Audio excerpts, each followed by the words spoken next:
So good afternoon students. Last lecture we will discuss the two main conventions, that is Paris Convention and Berne Convention, which are at the global level and for the protection of the intellectual property rights globally.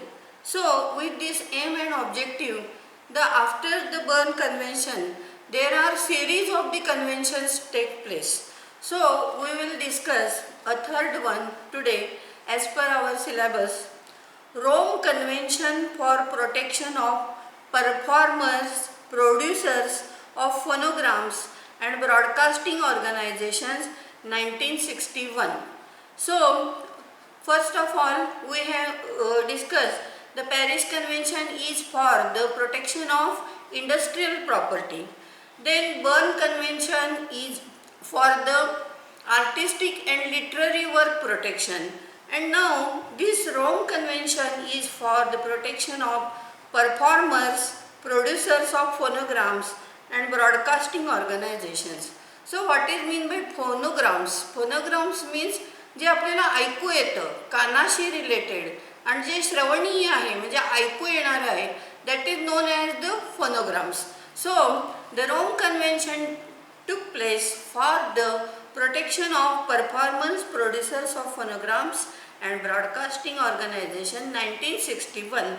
So the Rome Convention for the protection of performance, so this is applicable to the performer. Perform करणं म्हणजे काय, एखादी गोष्ट आपण पेश करणं किंवा perform करणं, नाटक परफॉर्म केलं तर that is the performance. To म्हणजे प्रत्यक्ष परफॉर्म करणं. Producers of phonograms and broadcasting organisations, this is applicable to the performance, producers of phonograms and broadcasting organisations was accepted by members of BIRPI. The predecessor, what is mean by predecessor म्हणजे पूर्वाधिकारी, म्हणजे ह्याच्या आधीचे जे होते, माय predecessor म्हणजे माझ्या आधीचे जे अधिकारी, दॅट इज प्रीडिसेसर म्हणजे पूर्वाधिकारी. Predecessor to the modern world intellectual property organisation म्हणजे सध्या जी इंटेलेक्च्युअल प्रॉपर्टी ऑर्गनायझेशन्स जी आहेत आता ज्या मॉडर्न टाइम्समध्ये, त्याचे पूर्वाधिकारी म्हणजे त्याच्या आधीचे जे होते तर त्यांनी BIRPI तर members of BIRPI accepted by members. आता पहिलं कुणी ॲक्सेप्ट केलं, BIRPI, that is predecessors to the modern intellectual property right organisation. And then to then on 26 October 1961 म्हणजे कधी हे पहिला ॲक्सेप्ट झाले, 26 October 1961. Then WIPO is responsible for the administration of the convention jointly with ILO and that is UNESCO. म्हणजे यामध्ये पुढाकार कोणी घेतला तर WIPO. आता WIPO म्हणजे काय, world intellectual property organisation. What is mean by WIPO, तर वर्ल्ड इंटेलेक्च्युअल प्रॉपर्टी राईट्स ऑर्गनायझेशननी ह्यामध्ये पुढाकार घेतला आणि कुणाच्या सहाय्याने, कुणाच्या going hand in hand jointly with ILO and UNESCO यांच्या मदतीनं WIPOनी पुढाकार घेऊन या सगळ्या कन्व्हेन्शनचं ॲडमिनिस्ट्रेशन केलं. देन आता परफॉर्मन्समध्ये कोण कोण इन्क्लूड होतं पहा. Performance includes actors, singers, musicians, dancers and those who perform literary work or artistic works. हे सगळ्यांना काय म्हटलं जातं, परफॉर्मर. कोण कोण येतात, ॲक्टर्स येतात, singers, musicians, dancers and those who perform literary work or artistic works are protected. So performer includes all these and they are protected against certain acts to which they have not consented. म्हणजे ज्या गोष्टीला ह्या परफॉर्मरनी दुसऱ्याला करायला consent म्हणजे मान्यता किंवा संमती दिलेली नाही, तर विदाउट कन्सेंट जर दुसऱ्यांनी हे परफॉर्मरचा जो ॲक्ट्स आहे तो जर केला तर त्यांना ह्याच्या ह्या ॲक्ट अगेन्स्ट प्रोटेक्शन मिळतं. Certain acts protection against certain acts to which they have not consented. आता उदाहरण सच आहे the broadcasting and communication to the public a live performance. म्हणजे समजा एखादं नाटक आहे, पथनाट्य केलं परमिशन न घेता केलं, किंवा नाटकाचा प्रयोग परमिशन न घेता केला, किंवा एखादा डान्सचा कार्यक्रम आहे तो रेकॉर्ड करून तो पब्लिकला दाखवला, तर ह्याच्या अगेन्स्ट प्रोटेक्शन आहे यांना. ब्रॉडकास्टिंग किंवा आकाशवाणीवर एखाद्या पुढाऱ्याचं भाषण लावायचं, सेलिब्रिटीचं भाषण लावायचं विदाऊट कन्सेंट, या सगळ्या गोष्टी. विथ कन्सेंट असेल तर त्याला प्रॉब्लेम नाही, तर विदाऊट कन्सेंट जर ह्या गोष्टी केल्या गेल्या तर त्या परफॉर्मरला प्रोटेक्शन दिलं आहे ह्या रोम कन्व्हेन्शननी. अँड द रिप्रोडक्शन आणि कशाला आहे तर reproduction of fixation if the original fixation was made without performance consent. किंवा माझ्या मान्यतेशिवाय ब्रॉडकास्टिंग केलं आणि त्याचं परत रिप्रोडक्शन केलं, म्हणजे मुळातच जी कृती केली होती ब्रॉडकास्टिंगची ती माझ्या संमतीविना केली होती आणि परत त्याचं रिप्रोडक्शन केलं, तर त्याच्या अगेन्स्ट पण मला प्रोटेक्शन आहे. आणि third one, if the reproduction was made for purposes different from those for which consent was given. किंवा ज्या कारणासाठी आम्ही तुम्हाला मान्यता दिलेली होती ब्रॉडकास्टिंग करायला, त्या कारणाव्यतिरिक्त दुसऱ्या कारणासाठी जर वापरलं तरी परफॉर्मरला प्रोटेक्शन आहे. म्हणजे कशापासून प्रोटेक्शन आहे, एकतर परफॉर्मन्समध्ये कोण मोडतात, actors, singers, musicians, dancers and those perform literary work and artistic work. आता त्यांच्या कन्सेंटशिवाय जर एखाद्याने ब्रॉडकास्टिंग किंवा कम्युनिकेशन केलं पब्लिकला without consent, they are protected, म्हणजे ते लिगल ॲक्शन घेऊ शकतात. किंवा मुळातच ज्या गोष्टीला परफॉर्मरनी कन्सेंट दिलेली नाही आहे त्याचं रिप्रोडक्शन केलं तरी इथं आय एम प्रोटेक्टेड, कारण मुळातच मी जे कन्सेंटशिवाय त्यांनी ब्रॉडकास्टिंग केलं आहे आणि त्याचं रिप्रोडक्शन केलं तर द परफॉर्मर इज प्रोटेक्टेड. आणि व्हॉट इज थर्ड वन, ज्या कारणासाठी आम्ही ब्रॉडकास्टिंगला किंवा कम्युनिकेशनला कन्सेंट दिले त्या व्यतिरिक्त दुसऱ्या कारणासाठी जर ब्रॉडकास्टिंग किंवा कम्युनिकेशन केलं तर ऑल्सो परफॉर्मर इज प्रोटेक्टेड. तर हे जे मेन 3 ॲस्पेक्ट्स आहेत they are covered under the Rome convention. Then producers of phonograms. आता फोनोग्रामचा अर्थ तुम्हाला सांगितला. फोनोग्राम्सचा डिक्शनरी मिनिंग काय बघा. Phonograms means any exclusively aural fixation of sound. Aural म्हणजे ऐकण्याचं, श्रवण किंवा कानासंबंधी. Of sound of performance or of other sounds, म्हणजे जे आवाजाची दुनिया आपण ज्याला म्हणतो, जे ऐकलं जातं, तर that is known as phonograms. आता हे जे प्रोड्युसर आहेत मूळ, म्हणजे जे ऐकण्याच्या गोष्टी त्यांनी हे केलेले आहेत, तर producers of phonograms have the right to authorise or prohibit the direct or indirect reproduction of their programs.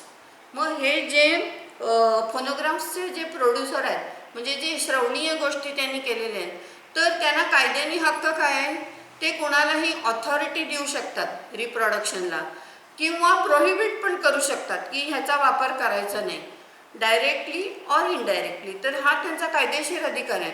ते परमिशन देऊ शकतात किंवा मनाई करू शकतात. आयदर डायरेक्टली और इनडायरेक्टली कुठलंही रिप्रोडक्शन असेल तरी ते अलाउ करू शकतात किंवा प्रोहिबिट करू शकतात producers. Where a phonogram publish for commercial purposes gives rise to a secondary uses. म्हणजे आता काही वेळा काय असतं, हे जे फोनोग्राम्स आहेत, तर ते जे फोनोग्राम्स आहेत ते कमर्शियल पर्पजेससाठी, म्हणजे जे काय ही आवाजाची दुनिया ती कमर्शियल पर्पजेससाठी आहे. आता त्याचे काही सेकंडरी पण उपयोग केले जातात, म्हणजे त्याचे जे आम्ही परमिशन दिले त्याचे काही सेकंडरी उपयोगसुद्धा केले जातात. तर समजा एखादी आम्ही जाहिरात केली, आता त्या जाहिरातीचा उपयोग दुसऱ्या कुठल्यासाठी जर कोणी केला त्या जिंगलचा, तर दॅट इज सेकंडरी यूज. किंवा ब्रॉडकास्टिंग केलं त्याचं, दॅट इज सेकंडरी यूज. तर आम्ही जे मूळ जे आमचं फोनोग्राम आहे, जो प्रोड्युसर आहे त्याचं मूळ प्लस जर त्याचे सेकंडरी जरी युजेस केले तर सुद्धा a single equitable remuneration must be paid by the user. ज्यांनी कोणी असे हे दुय्यम वापर केलेले असतील, सेकंडरी युजेस केले असतील, त्यांनी मूळ जो प्रोड्युसर आहे फोनोग्रामचा त्याला प्रत्येक वेळी रेम्युनरेशन दिलं पाहिजे. हे रोम कन्व्हेन्शननी ही प्रोव्हिजन केली. Then broadcasting organisation have the right to authorise or prohibit certain acts, namely broadcasting. आता परत ब्रॉडकास्टिंग जे ऑर्गनायझेशन्स असतात, म्हणजे आता आपण म्हणतो आकाशवाणी, टेलिव्हिजन, तर ह्या सगळ्यांना ऑथॉरिटी देण्याचे आणि प्रोहिबिट करण्याचे हे अधिकार दिलेले आहेत ऑफ देअर ब्रॉडकास्ट. म्हणजे एखाद्याचं जर भाषण असेल तर ते ब्रॉडकास्ट करण्याचे किंवा न ब्रॉडकास्ट करणे हे अधिकार ते ब्रॉडकास्टिंग ऑर्गनायझेशनला असतात. आणि त्यासाठी जो समजा स्पीच देतो, समजा आकाशवाणीवर स्पीच दिलं तर त्यावेळी ते जे स्पीच देणाऱ्याकडून लिहून घेतात, कॉन्ट्रॅक्ट साईन करून घेतात की broadcasting rights are reserved for the broadcasting organisation. आकाशवाणीला अधिकार राहतील असं कॉन्ट्रॅक्ट करून घेतात सुरुवातीला. त्यामुळे ते अधिकार त्यांच्याकडे असतात. तर public of the television broadcast, if the communication is made in places accessible to the public against payment of entrance fee, म्हणजे जर तुम्ही त्यासाठी फी घेऊन जर ते पुन्हा ब्रॉडकास्टिंग करणार असाल, म्हणजे पब्लिकला दाखवताना त्याचं सबस्क्रिप्शन घेणार असाल किंवा त्याचं पेमेंट घेणार असाल, तर इथं ब्रॉडकास्टिंग ऑर्गनायझेशनला सुद्धा प्रोटेक्शन दिलेलं आहे. ह्याच्या against they can take a legal action for prohibiting or either they allow with getting the remuneration or compensation. नंतर the Rome Convention allows for limitations and exceptions. आता मात्र या रोम कन्व्हेन्शननी हे जे परफॉर्मन्स आहेत त्यांच्या हे जो राईट आहे, एक्सक्लुझिव्ह जो राईट आहे ऑथॉरिटी देण्याचा किंवा प्रोहिबिट करण्याचा, त्याला काही सर्टन एक्सेप्शन्स केलेले आहेत. Which are the exceptions to the above mentioned rights? आता हे आपण राईट्स बघितले, आयदर गिव्ह अथॉरिटी और टू प्रोहिबिट. हे जे राईट दिलेले आहेत त्याला काही एक्सेप्शन्स या रोम कन्व्हेन्शननी दिलेली आहेत.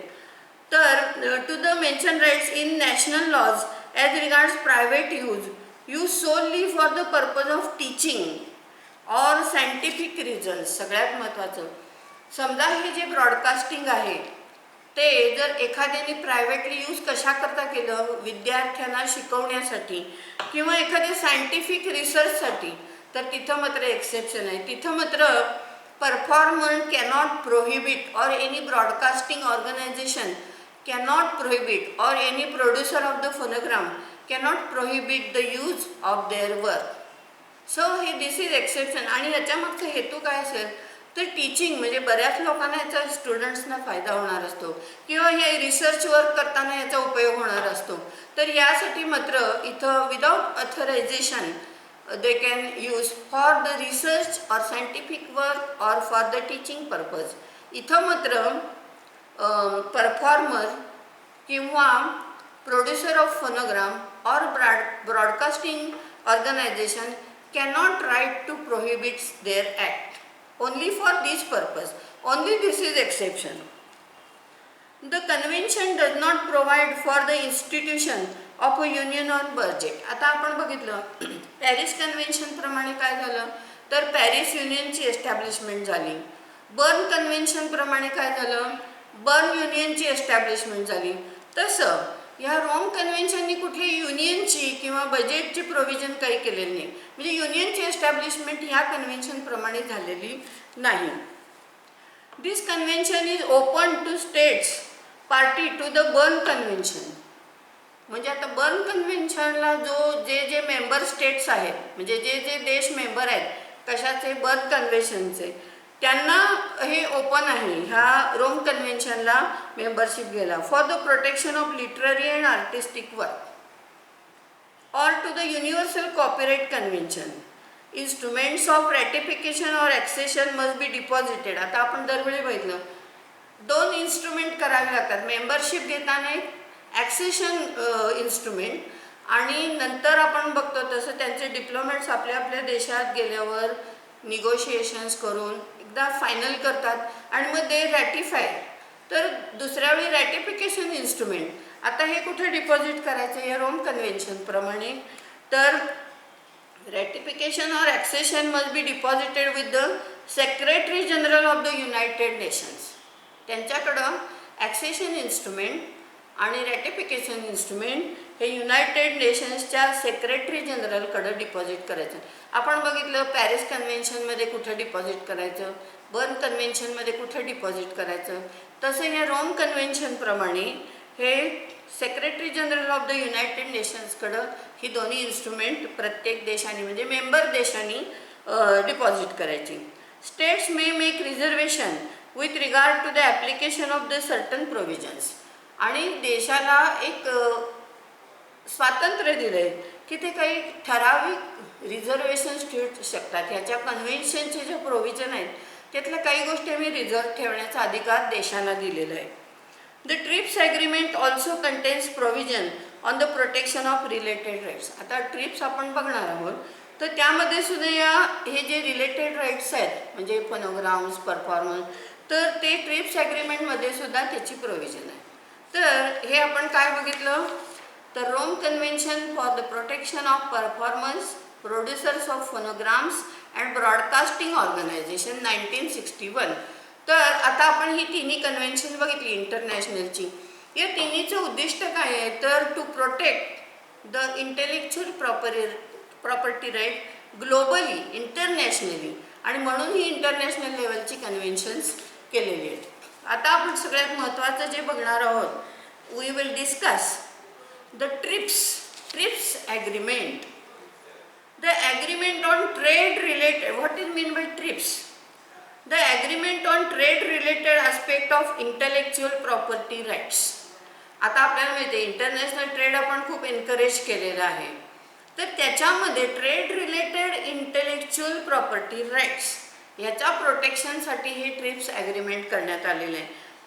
The agreement on trade related aspect of intellectual property rights is an international legal agreement between all the member nations of the World Trade Organization, WTO. WTO means World Trade Organization. ह्याचे जे सगळे member आहेत WTOचे त्या सगळ्यांना ही mandatory आहे. आणि हे काय आहे तर वर्ल्ड ट्रेड ऑर्गनायझेशनच्या मेंबरचं लीगल ॲग्रीमेंट आहे between all the members of the WTO.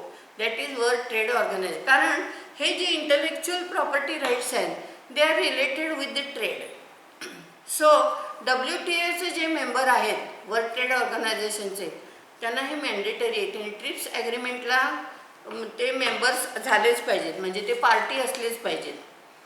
Trips WTO TRIPS also specifies enforcement procedure. आता हे ट्रिप्स ॲग्रीमेंटमध्ये काय काय आहे तर एन्फोर्समेंट प्रोसिजर. एन्फोर्समेंट मीन अंमलबजावणी प्रत्यक्ष कशी करायची. नंतर remedies and dispute resolution procedures. Remedy म्हणजे लिगल रेमेडी म्हणजे उपाय. डिस्प्यूट जर झाले तर त्याला लिगल रेमेडी काय आणि त्याला रिझॉल्युशन्स काय म्हणजे त्याच्यावर उपाय काय. तर ह्या सगळ्या ज्या प्रोसिजर आहेत ह्या ट्रिप्समध्ये आहेत. The TRIPS agreement is a minimum standards agreement which allows members to provide more extensive protection of intellectual property if they so wish. मग त्यांना आता ट्रिप्स ॲग्रीमेंटनी काय झालं आता त्यांचे जे इंटेलेक्च्युअल प्रॉपर्टी राईट्स आहेत ते मोर एक्सटेन्सिव्ह झाले म्हणजे जास्त प्रमाणात त्यांना आता राईट प्रोटेक्टेड व्हायला लागले त्यांचे या ट्रिप्समुळे. Members are left free to determine the appropriate method of implementing the provision of the agreement with their own legal system and practice. सगळ्यात महत्त्वाचं काय आहे तर आता हे जे आम्हाला मोर एक्सटेन्सिव्ह राईट मिळाले कशामुळे ट्रिप्समुळे ते आमच्या देशात जी लिगल सिस्टीम आहे जी लिगल फ्रेमवर्क आहे त्यामध्ये कसं ॲप्रोप्रिएटली ती मेथड बसवायची ह्याला ते ना स्वातंत्र्य दिलेलं आहे प्रत्येक देशाला. की ह्या ज्या प्रोव्हिजन्स आहेत हे जे आम्हाला एलॉबरेट राईट्स मिळालेले आहेत तर ते आमच्या लीगल सिस्टीममध्ये, आमच्या देशाच्या डोमेस्टिक लीगल सिस्टीममध्ये, लीगल फ्रेमवर्कमध्ये कुठल्या पद्धतीनं बसवायचे त्याला स्वातंत्र्य दिलेलं आहे प्रत्येक देशाला.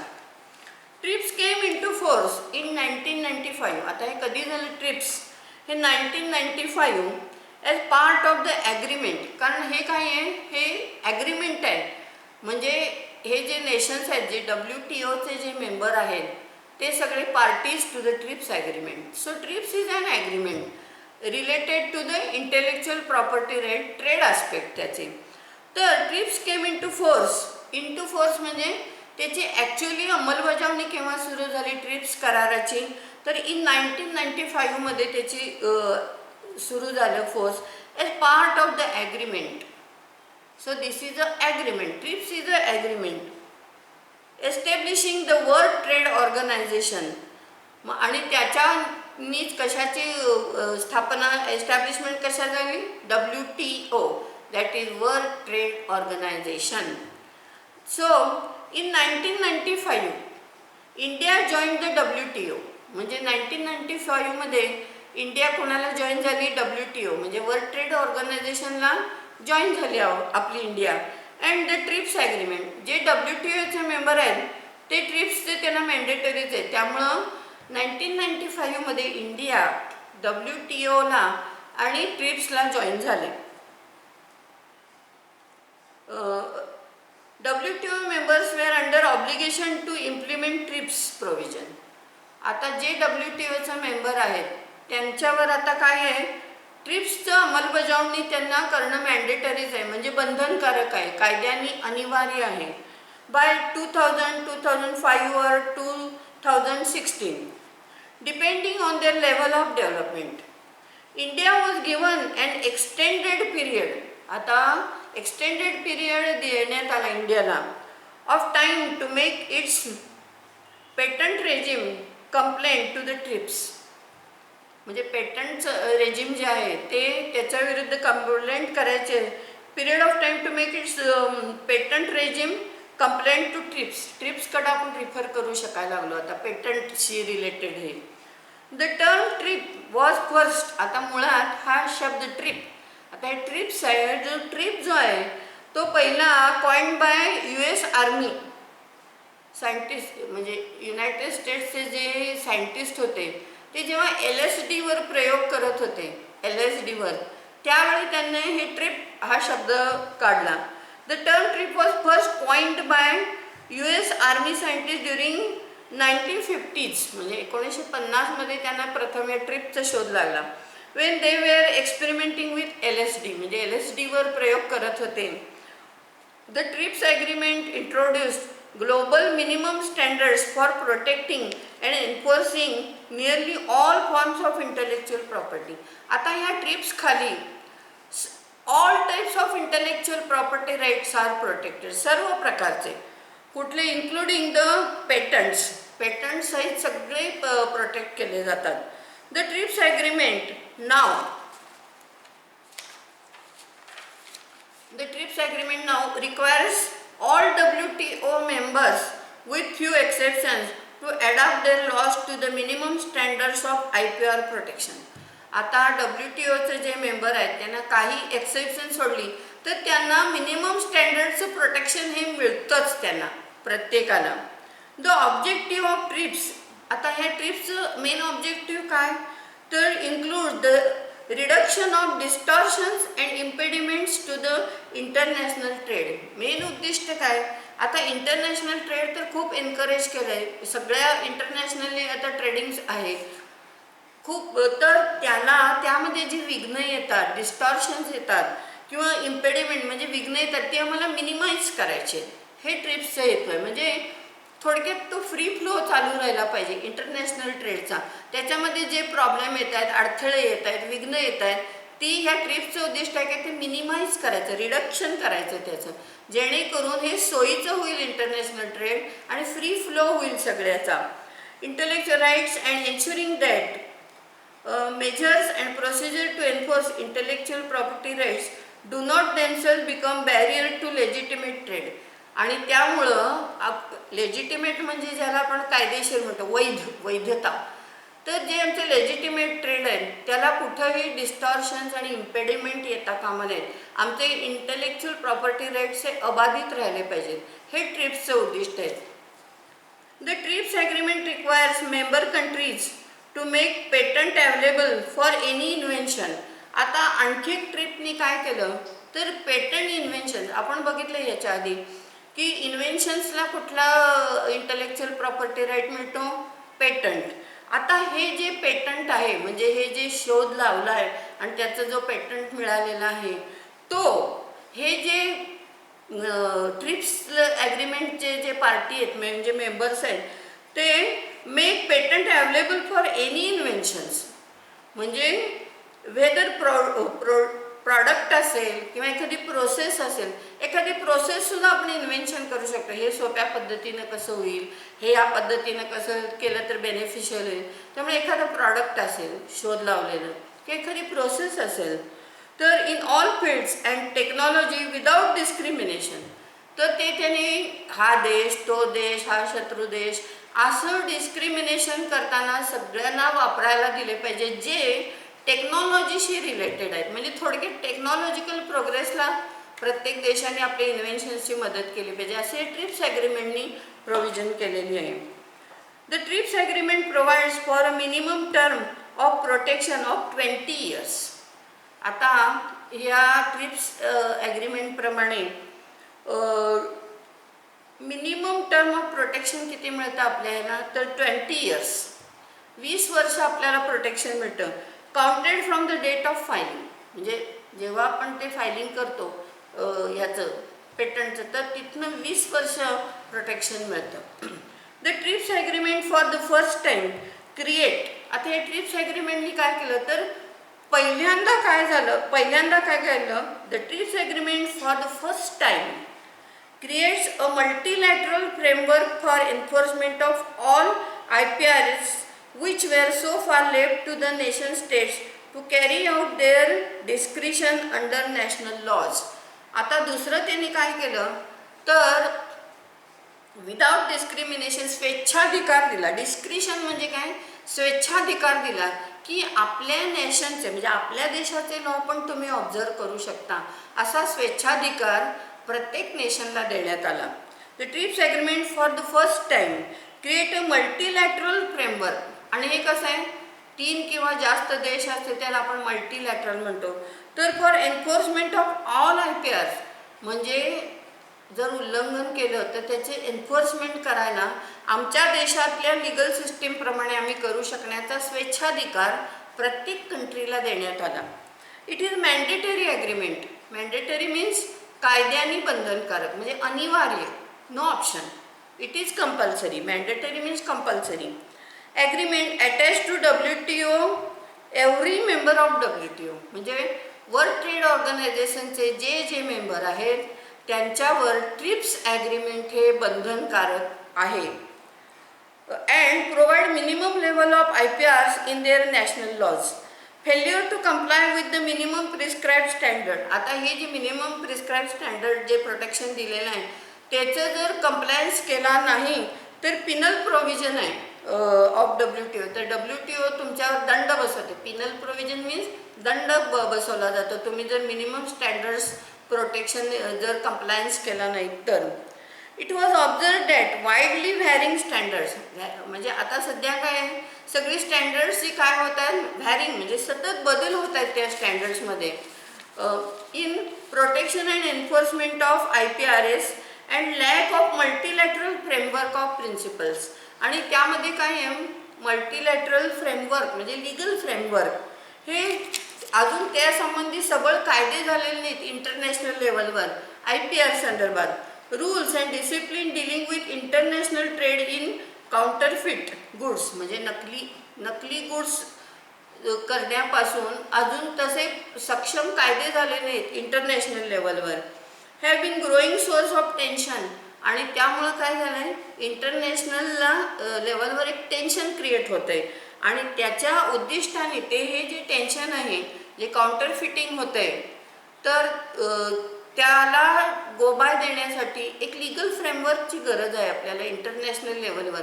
आणि हे जे टेन्शन क्रिएट होतं आहे काउंटर फिटिंगचं, म्हणजे बनावट नकली गुड्स सर्व्हिसेस देण्याचं, त्याला एंडअप करण्याच्या दृष्टीने ट्रिप्स ॲग्रीमेंट हे फ्रेम झालेलं आहे. मेन उद्दिष्ट ते आहे त्याचं. TRIPS agreement provides effective and expeditious procedure for the multilateral prevention and settlement of dispute. आता ट्रिप्स ॲग्रीमेंटमध्ये काय आहे बघा, इफेक्टिव्ह म्हणजे ज्याला आपण परिणामकारक म्हणतो, इफेक्टिव्ह अँड एक्सपेडियस म्हणजे जलद रेमेडी पाहिजे, टाईम कन्झ्युमिंग नको, एकतर परिणामकारक पाहिजे, इफेक्टिव्ह पाहिजे, आणि एक्सपेडियस म्हणजे fast, of dispute between governments and provides means for the enforcement of trade related intellectual property right taking into consideration differences in national legal system. आता प्रत्येकाच्या देशातले कायदे वेगळे, प्रत्येकाच्या देशातले कायदे वेगळे. तर आता एक इंटरनॅशनल फ्रेमवर्क तयार झालं आणि त्याच्यामध्ये हे इंटरनॅशनल ट्रेड रिलेटेड, ज्यामुळं IPRची इन्फ्रिंजमेंट होते, नकली माल तयार होतो, त्याच्याशी रिलेटेड जे डिस्प्यूट आहेत ते आपण ट्रिप्सकडं रिफर करायचे. ट्रिप्समध्ये ही प्रोव्हिजन झाली आणि त्याच्यावर इफेक्टिव्ह आणि एक्सपेडिशियस रेमेडी काढण्यात येते. द डिस्प्यूट सेटलमेंट बॉडी, मग त्यासाठी कोणाची एस्टॅब्लिशमेंट केली आहे हे डिस्प्यूट सेटल करण्यासाठी? तर DSB म्हणजे डिस्प्यूट सेटलमेंट बॉडी, ही एस्टॅब्लिशमेंट हे ट्रिप्स खाली करण्यात आलेली आहे. DSB is one of the most powerful yet controversial body in WTO. The DSB is empowered. आता या DSBला काय काय अधिकार दिले डिस्प्यूट सेटलमेंट करताना? Empowered to establish panels. मग त्यांनी पॅनेल्स म्हणजे आपण म्हणतो ना पॅनेल्स तयार करायचे, म्हणजे आता जजेसचं पॅनेल तयार करायचं हे डिस्प्यूट रिझॉल्युशनसाठी. नंतर कॉन्स्टिट्यूट ॲपिलेट बॉडी, म्हणजे समजा आम्हाला तो निकाल नाही पसंत पडला तर आम्ही त्याच्यावर अपील करण्यासाठी एक अपिलेट बॉडीची एस्टॅब्लिशमेंट झाली DSBवर. नंतर and adopt panel report and exercise surveillance, म्हणजे पॅनल रिपोर्ट घेणे, पॅनलचं काय म्हणणं आहे या डिस्प्यूटबद्दल, आणि सर्वेलन्स म्हणजे पाळत ठेवणे, देखरेख करणे. And compliance with his decision, आणि जे निर्णय दिले जात आहेत त्याची पूर्तता होते की नाही हे सगळं काम या ट्रिप्सनी या DSBकडं सोपवलेलं आहे.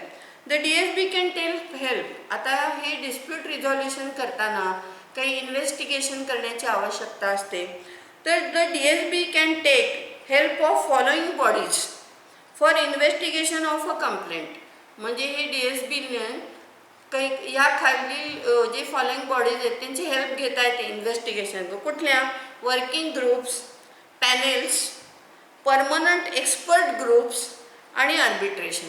तर ह्या चाराच्या साह्याने हे DSB इन्व्हेस्टिगेशन करू शकतात कंप्लेंटचं आणि डिस्प्यूट रिझॉल्युशन्स करतात. तर हे ह्या सगळ्या ज्या आपण प्रोव्हिजन बघितल्या या ट्रिप्सच्या आहेत आणि याचं मेन उद्दिष्ट असं आहे की इंटरनॅशनल लेवलवर एक लीगल फ्रेमवर्क तयार झालं इंटरनॅशनल ट्रेड संदर्भात आणि डिस्प्यूट रिझॉल्युशन सिस्टीम झाली आणि मिनिमम स्टँडर्डचे WTOच्या मेंबरना एक मॅन्डेटरी केलं हे ट्रिप्स ॲग्रीमेंट आणि त्यावेळी मिनिमम स्टँडर्ड प्रोटेक्शन हे प्रत्येक नेशनला मिळालं.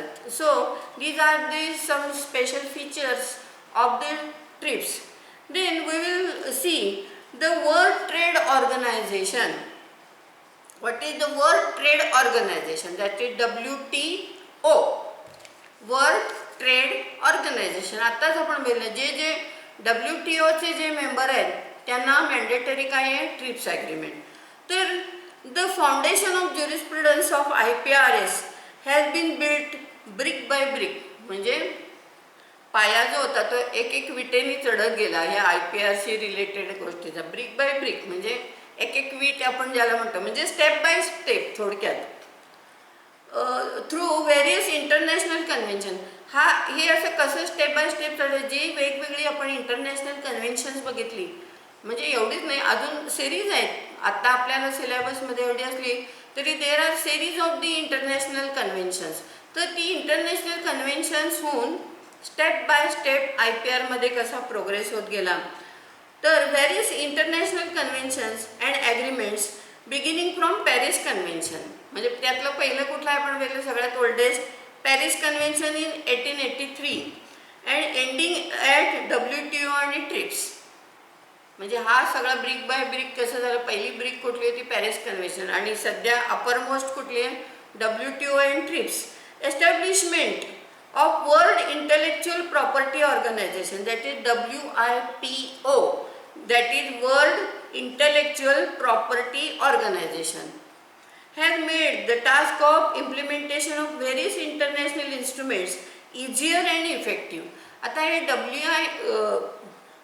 WIPOच्या मुळे काय झालं, हे जे आपण वेगवेगळी कन्व्हेन्शन्स केली, वेगवेगळी ॲग्रीमेंट्स केली, त्याचं प्रत्यक्ष अंमलबजावणी या WIPO मुळे सोपी झाली, इझियर झाली आणि परिणामकारक झाली. So the world intellectual property organization has made the task of implementation of various international instruments easier and effective. म्हणजे त्या कन्व्हेन्शनच्या ज्या प्रोव्हिजन्स आहेत त्याची प्रत्यक्ष अंमलबजावणी या WIPO मुळे काय झाली, सोपी आणि परिणामकारक झाली. It has emerged as a coordinating and regulating organization in the field of IPR. They have become समन्वयक, ज्याला म्हणतात coordinator. Similarly, emergence of WTO and its related instrument of TRIPS has strengthened. आता यांनी काय केलं, WIPO ने सोपं केलं आणि परिणामकारक. WTO मुळे काय झालं, ते आणखी बळकट झालं. आता strengthen and globalize the legal regime of IPRS. तर हे जे लिगल फ्रेमवर्क झालं ते आणि स्ट्रेंथन झालं. Establishment of WIPO is a landmark event in the history of promotion. WIPO बरं का मी सांगते, is a landmark event in the history of promotion and protection of intellectual property rights at global level. म्हणजे जागतिक लेवलवर हा एक मोठा लँडमार्क झाला. मोठा म्हणजे महत्त्वाची घटना. जी लँडमार्क कशा म्हणतात, नुसती महत्त्वाची घटना नाही, जी एखाद्या गोष्टीला कलाटणी देते चांगली, दॅट इज लँडमार्क. तर त्यामुळं काय झालं, WIPO मुळे काय झालं, तर एक लँडमार्क झालं इंटेलेक्च्युअल प्रॉपर्टी राईटच्या ग्लोबलाइज रेजिममध्ये.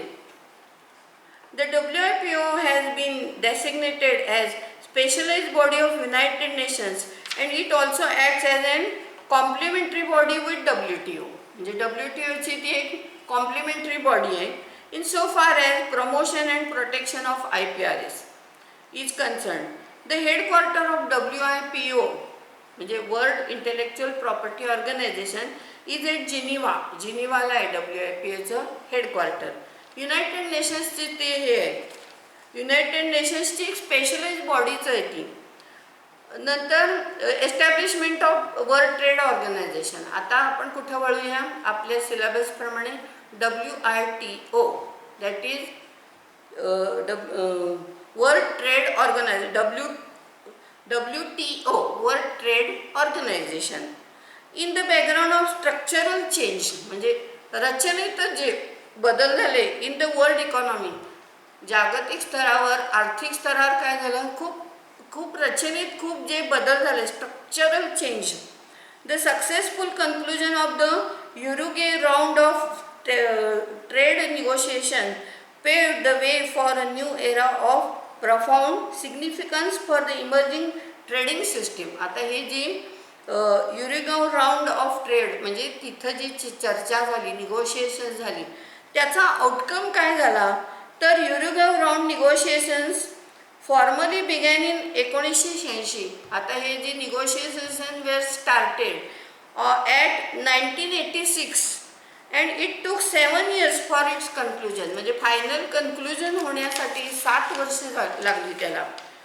तर on the 15 December 1993, on the 15 December 1993 and thereupon the final act was signed on 15th April 1994 at Morocco.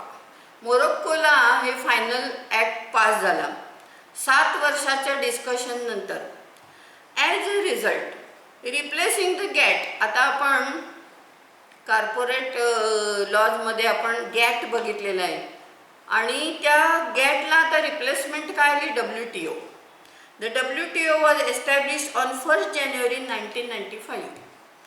The creation of WTO is in fact in the history of multilateral trading system. म्हणजे हे मुळात कसं मल्टीलॅटरल म्हणजे अनेक देशांच्या अंतर्गत होणारी जी trading system आहे, तर त्याच्यासाठी हे WTOची ऑर्गनायझेशनची एस्टॅब्लिशमेंट झाली. Although there are many disturbing features, मात्र डिस्टर्बिंग फीचर्स खूप होते ह्याच्यामध्ये. काय तर प्रत्येक डेव्हलपिंग कंट्रीजचे इकॉनॉमिक इंटरेस्ट वेगळे वेगळे होते. जे कंट्रीज डेव्हलपिंग सिस्टीममध्ये त्यांची इकॉनॉमिक इंटरेस्ट प्रत्येकाचे वेगळे होते. आणि developed countries especially in the field of labour, environmental subsidies and IPR या सगळ्यांचे वेगळे वेगळे हे होते. तर हा एक मोठा आम्हाला काय होतं डिस्टर्बिंग फीचर्स होते हे WTOला. तरीसुद्धा yet this compromising environmental deal have came to stay आणि तरीसुद्धा WTOची एस्टॅब्लिशमेंट झाली. One of the major agreements having far reaching impact on IPRs is the agreement on trade related aspect of IPR, that is TRIPS. फार reaching म्हणजे दूरगामी, ज्याचा परिणाम दूरपर्यंत आहे त्याचे ट्रिप्स आपण आत्ताच बघितलं. The world trade organization is an inter governmental organization. हे कसं आहे WTO inter governmental organization that is concerned with the regulation of international trade between nations. The WTO is the global international organization. हे सगळं जागतिक स्तरावर international लेवलचंच आपण बघतोय, कारण इंटरनॅशनली आम्हाला प्रोटेक्शन पाहिजे आमच्या इंटेलेक्च्युअल प्रॉपर्टी राईटला. Organize dealing with the rules of trade between nations.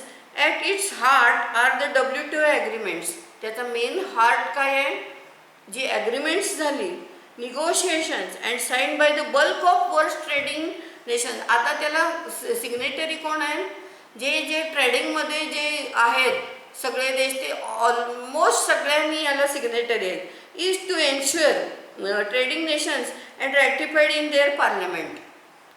The goal of the WTO is to ensure that trade flows as smoothly and predictably as possible. मग main उद्दिष्ट काय WTOचं? हे जे international trade system आहे ती कशी असावी? स्मूथली व्हावी, विदाउट इंटरप्शन व्हावी, हे उद्दिष्ट आहे वर्ल्ड ट्रेड ऑर्गनायझेशनचं. The WTO has born out of the general agreement on tariffs and trade, GATT. म्हणजे मूळ कुठला होता? आपण गॅट बघितलेला आहे. तर मुळात त्यातून ही WTOची एस्टॅब्लिश. आधी गॅट आला, मग गॅटच्या रिप्लेसमेंटला आम्ही काय केलं? WTO, which was established in 1974. If a trade dispute occurs, आता ट्रेड इंटरनॅशनल ट्रेडच्या रिलेटेड जर कुठलं डिस्प्यूट निर्माण झाला देशात, तर the WTO works as a resolve it. मग कोण सोडवतं? WTO. The WTO has 164 members आहेत अँड 24 ऑब्झर्वर गव्हर्नमेंट्स आहेत. म्हणजे ऑब्झर्वर आहेत, ते मेंबर नाहीत. म्हणजे 164 मेंबर आहेत आणि 24 ऑब्झर्वर गव्हर्नमेंट्स आहेत. म्हणजे ते मे बिकम द मेंबर, पण सध्या ते ऑब्झर्वर आहेत 24. India has been a WTO member. आता इंडिया कधी जॉईन झाला? Since 1 January 1995 and a member of GATT since 8 July 1948. म्हणजे गॅटची मेंबरशिप घेतलेलीच होती इंडियाने. आता गॅटच्या जागी WTO आलो, तर त्याची मेंबरशिप 1 जानेवारी 1995ला India become the member of the WTO. Then what are the functions of WTO? WTO carries out its 2 basic functions. Main कुठली त्यांची फंक्शन्स आहेत? तर what are the 2 basic functions of the WTO? Serving as a neighboring forum and providing a dispute resolving system through what we could label a legislative branch.